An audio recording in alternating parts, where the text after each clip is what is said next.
Welcome to 101 with Eric. I'm at the yard. See, trucks and everything. I'm at the yard right now. Join me, man, as we do the thing. You know?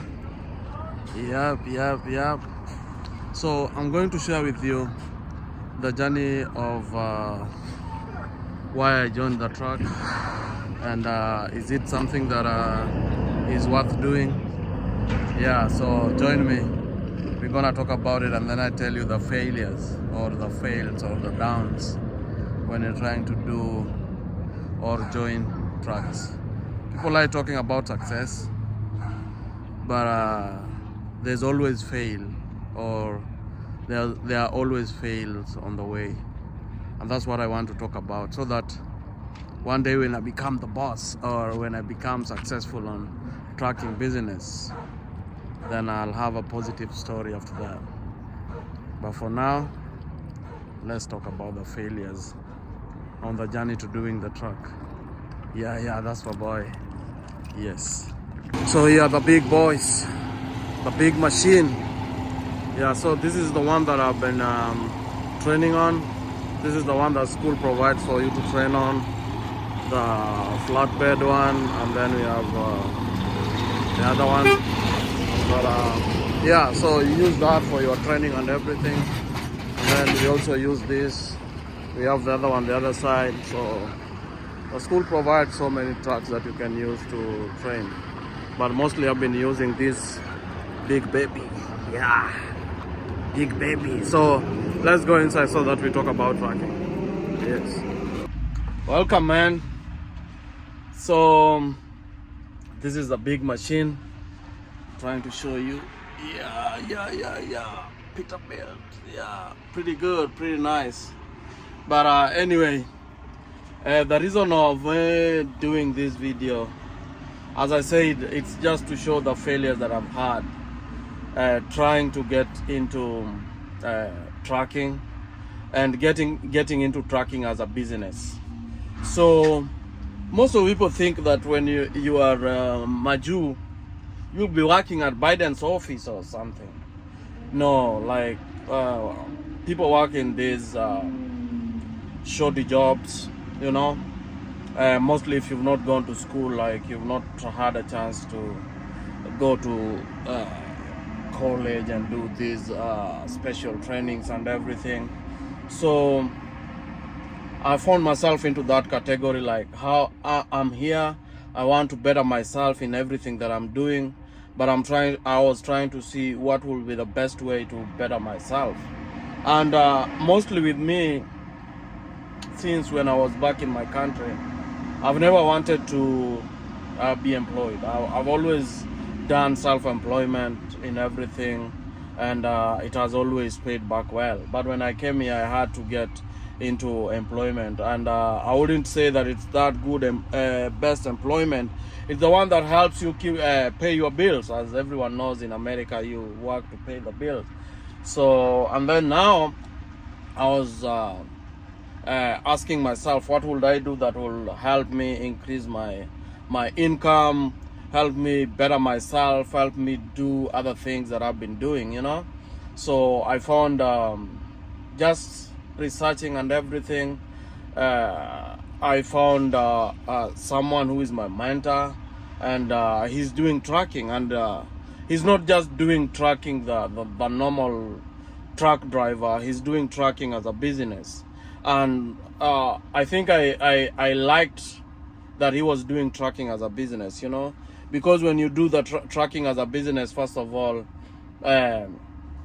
you run the operations of the company, and then the other thing, when you do trucking as a business, you are self-employed, though it comes with a lot of work as someone who is operating or running the business.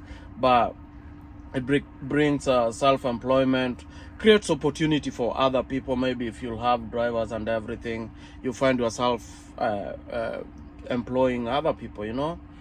So I was like, okay, if this is what I want to do, then I have to indulge into it in a different way.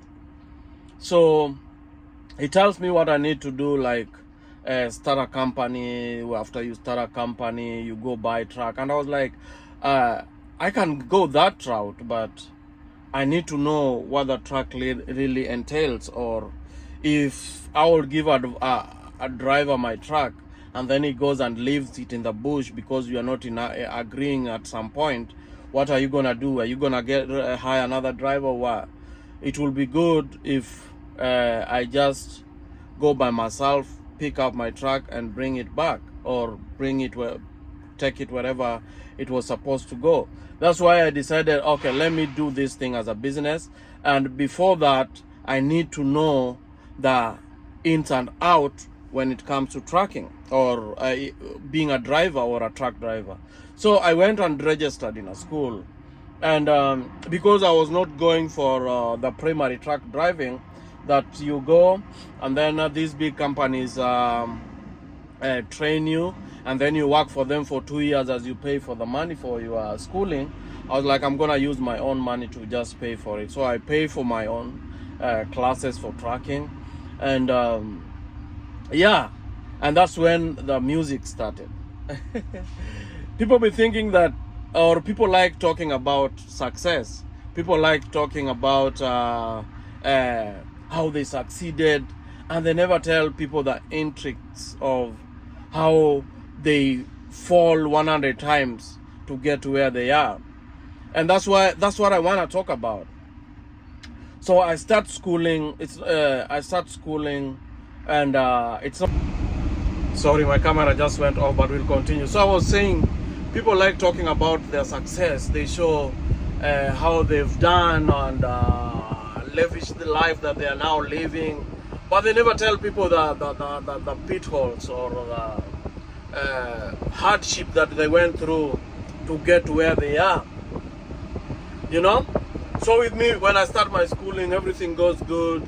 I'm attending classes. It's all about studying and everything. Then you have to sit for your first exam. It's general knowledge and air brake tests. Those guys who have done CDL know. So you sit the exam, and then after that, then now you can go to the yard and start your practicals. Like now you start learning about the parts of the truck and all that stuff, and then after that, then now you can start driving the truck slowly by slowly, maneuvers and all that stuff, parking and everything. So when I start schooling, I take like a few weeks, and then I go sit for the exam. The first time I failed the general knowledge. I'm like, dang, after I've studied for this time, then I'm failing the general knowledge. The hardest part, the air brake test. I passed the air brake test. I live there very devastated. I'm like, dang, this is going to be very hard, because without that you can't get a permit to go into the yard to start your practicals. So after that, then I had to go back again, do my studies for like 2-3 days, because I was so very much devastated, and I felt bad. I remember putting all my effort to try and beat this thing, but it seems like it's failing me or something. I'm like, dang, what am I going to do? Don't mind about my English. That is what gives us unga in America. You bring your African English here, nobody's gonna, you'll repeat yourself so many times, so don't worry about it. When we get to African language or English, we'll talk about it. But now, let's talk what the language that gives us ugali. So I finished that. After a few days, I go back, pass that thing like crazy. I get my interim, my driving permit. So now I come to the yard, psyched up. So what I didn't put into consideration is that we have so many people at the yard, and people go in turns, and the first come, first serve. So if you come in as a new student, mono, boarding school student, mono, you'll have to wait. The big guys have to take lead and then you follow. So, as waiting goes by, you wait and then you continue. Whenever you get time, you keep doing what you do. So everything goes good. Everything goes good. I finish and then it's my time now to go do my exam. I go to DMV, psyched up, fully prepared. Do the exam. So the exam is divided into 3 parts. First part is that you do the pre-trip where you name all the part, or engine part, everything that the engine, front, inside, show how the braking system work, at the back of the truck, the fifth wheel, and all that stuff. You name all that stuff, and it should be by the book.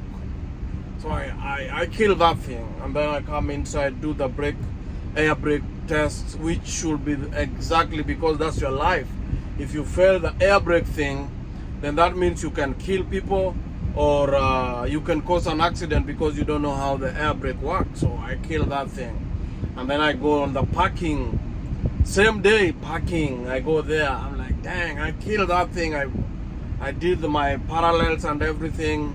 That was perfect. And then this lady is like, the instructor at the DMV, she's like, now it's time to hit the road, do my road trip. And that's where my nightmare starts, because I go there and this instructor from the DMV, she's like, let's now do the road. And I do the road, and she mentioned things. She told me when we come back to the DMV that you've just failed.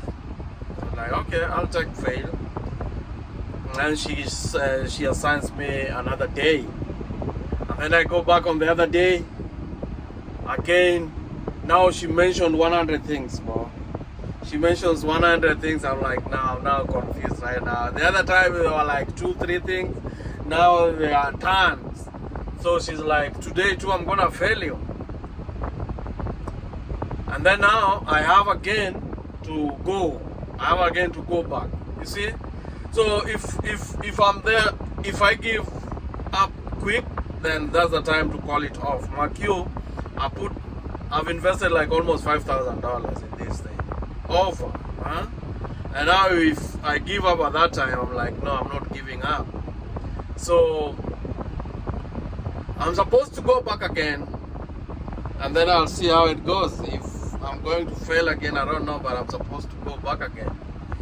And the reason why I'm saying this is, like, we can't just talk about success, we can talk about fail. But my eye is still set on the goal. I'm still doing tracking as a business. I still believe that I'll pass that thing. And then after I pass that thing, I believe that I'll get into business and everything will go well. Yes, that's it for today. I hope we'll join more. I'll talk to you more about this tracking business. And if it is something that you think you can join in, yes, ask me any question that you want. I'm ready to give you answers. But it's not a bed of roses in everything that we do. People think that it's bed of roses. It has never been. If someone tells you that today they are millionaires, or they are having a successful business, they've struggled with it. And if they can't talk about the struggles, people will think that it's that easy. It's never easy, you know? It's never easy, and it will never be easy. So I still have more stories to tell about tracking thing and how it's going. I just wanted to tell you that things are still tough on my side, but I'll get there, you know? I'll get there. I'm still pushing. The only thing that I can't afford to do is give up, and that's the only thing that I've never afforded to do in everything that I do. When I start something, I have to finish. And when I start something, I always look at the bigger picture. Someone will look at me as a stupid person, but one day, one time, it will pay off. Never give up on everything that you do, but know that there's always fail in everything that you do. You know, failure is part of success, and we have to accept that as we continue with this thing, we fail and then we will succeed. Otherwise, I'm out, and Peace. It's your boy Eric.